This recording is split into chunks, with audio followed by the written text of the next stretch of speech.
Maraming nagsasabi sa atin, dahil daw po nung napabaksin ako para sa COVID, nagkaroon po ako ng chronic kidney disease. By the way, ako nga pala si John, 14 years kidney transplant. Ngayon, i-explain ko sa inyo kung bakit ako nagkaroon ng CKD at kung kailan. Alam ko marami na nakakaalam nito. Just to clarify lang po, na kidney transplant po ako and nagkaroon po ako ng CKD way back 2010. Na kidney transplant ako ng 2011.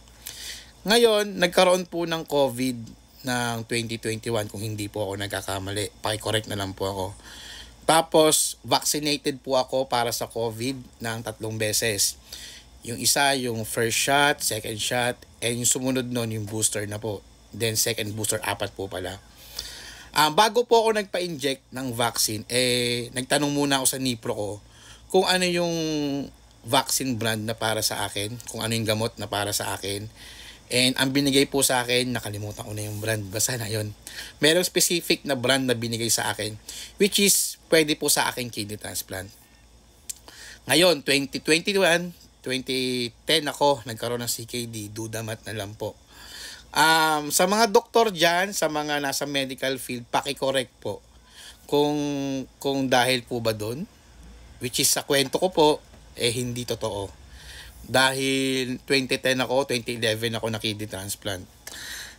Gusto ko lang din kasing sabihin sa inyo na alam ko maraming concern din naman dyan. Maraming concern. Yung iba may hidden agenda rin naman kahit papaano. Sir, mag-try ka ng ganito. Sir, mag-try ka ng ganyan. Sasabihin po ng iba, wala naman pong masama kung itatry sa iba. Pero po kasi ako as a kidney transplant, hindi po ako basta-basta iinom ng ganyan, kakain ng ganito, itatry yung ganito. Dahil ang paniniwalaan ko lang po talaga yung doktor ko, which is yung Nipro doctor ko. Wala po akong ibang papaniwalaan, wala po akong susundin ng iba kundi ang Nipro. Pwede ako manghingi ng mga suggestion, advices.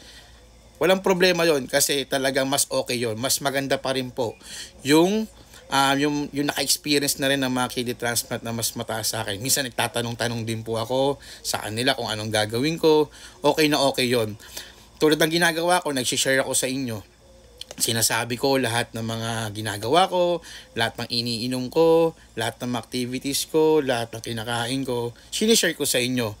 Pero at the end of the day, kayo pa rin po ang magdi-decide kung susundin nyo ko o hindi. Palagi ko po ako nagdi-disclaimer sa inyo na pasyente po ako, kidney transplant po ako, hindi ako doktor. Okay? Sana, kung magbibigay tayo ng mga suggestions, yung talagang pinagdaanan natin, di ba? Wala na yung mga hidden agenda. Wala naman pong masama nun. Ibigay nyo na lang po sa iba. Hindi po against sa mga ganun. Ang sa akin lang po, ibigay nyo na lang sa iba. Wag na lang sa akin. Alam ko kung concern kayo sa akin, sobrang thankful po ako nun. Uulitin ko po na hindi po dahil na pa-vaccine ako, nagkaroon ako ng CKD. 2011 pa po ako kidney transplant, hindi po 2021. Yun lang po, sana nakatulong tong video na to. And please lang, kasi marami talaga nag-PPM sa akin na try mo yung ganito, 'di ba? Yung mga gamot na ganyan. Gusto ko lang ding i-share kasi sa inyo kasi baka kayo makinig kayo sa mga ganon. Nasa inyo na po yun. Baga parang at your own risk na lang din.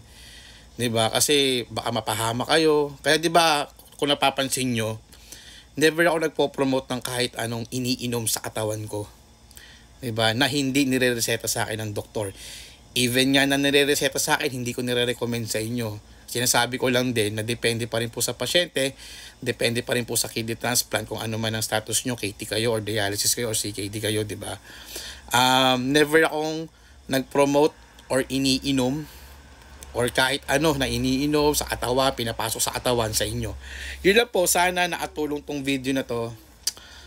For sure makakatulong to kasi lahat naman ng ina-upload natin para sa ating po lahat. Yun lang po, ingat po palagi kung anong ginagawa natin. Mas importante pa rin ang kalusugan natin. God bless po sa ating lahat.